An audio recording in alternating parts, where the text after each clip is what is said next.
Hi guys, here from Spital. This is the area, the train station where you go back to Vienna after the Millstatt Economic Forum.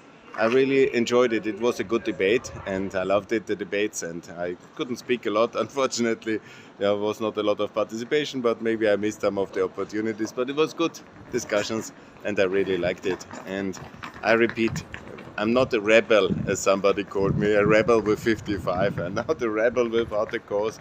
I'm just a decent, normal, standard, mainstream European who is a little bit angry about the lack of progress. Let's see the railways. Why don't we have all railways like in France, in the European Union? Why can we not have high-speed railways like the Chinese? Democracy cannot be an excuse for underperformance in the area of railway. Let's redistribute more, let's build faster, let's be a little bit courageous. Let's have high-speed railways for everybody in the European Union, Ukraine and the Balkans included, the accession countries, and let's build them much faster. Of course, everybody should be in NATO. I think I made that clear. Of course, it is very clear that we need nuclear energy in Europe. Now, one of these trains is coming in. Very good. There's progress in Europe, activity, trade. Of course, we need free trade. That means a free trade agreement with America, with a lot of trade. Very good. I'm happy about it. This is progress. This is trade. This is mobility. Of course, we need nuclear energy in Europe. Of course, we need the American nuclear protection. Of course, we need ultimately European nuclear protection. Of course, everybody must be in NATO. Of course, Austria must be in NATO. Of course, Malta must be in NATO. Of course, the European Union must be in NATO.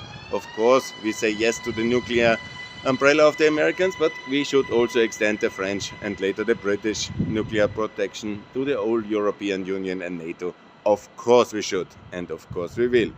This is very clear. Of course, we need to build more.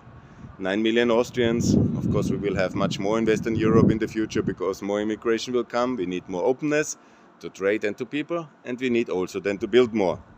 This kind of populism to protect the land from destruction by the people is absolutely outrageous. Obviously, the land must be used for the purpose of economic development and residential development, infrastructure.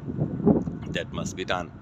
So that's very clear. I talked about trade, energy, railways. These are many of the points which I made during this week. And of course, everybody has to obey the law. When Mr. Palmer, the mayor, comes here and says, okay, there's issues here. Yes, he is right. There's issues in the inner cities in Europe with immigrants, and then of course they have to obey the law, but at the same time they have to be also more welcomed in terms of integration. And yes, our schools and our workplaces must be integration machines. This is the task of the schools. After 30 years of integration and immigration experience in Austria since the end of the Cold War, we have not been able to manage integration and immigration very well and not to be able to integrate so well, and that's a shame. That's also one of the points I made here, and that's very important. I will also assemble these packages for the demands of the Ukrainians and the Albanians in Austria. That I will also do, and I really like that forum. And I like Millstatt, and I liked the region, and I call for them to be in NATO.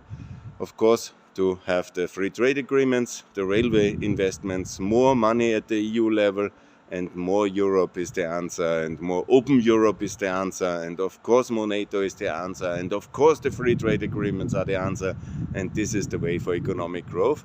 And also we must do this energy transition, and we must produce our own energy in Europe. It's absolutely ridiculous to import energy from Russia. That's absolutely not to be had, and of course we should not import from whatever Arab countries, from America, far away, and then we are not able to perform. And then we say that we cannot import the energy from Southeastern Europe, it's too far away. How can that be? I mean, the inconsistencies of our positions on about everything from trade to energy to infrastructure to EU funding and to trade is absolutely ridiculous. Of course, BRICS are the enemy. Of course, we have to enlarge OECD. Of course, we have to reform the EU. and we have to integrate the Western Balkans, everybody but Serbia, into the EU. And of course, Ukraine must win. We must supply Ukraine with arms and tanks and weapons, and we must have victory. And we will. I call the Americans to approve the funding, and I call for the EU to send much more funding than the 50 billions we have already said. We need Eurobonds for the infrastructure, and we need Eurobonds also for the integration of Ukraine, and we need, of course, to do all this much faster. That was my message, and I will tell you more in the coming weeks. And follow my Twitter handle, please, and subscribe this channel. And thanks a lot for listening to me. All the best. Bye.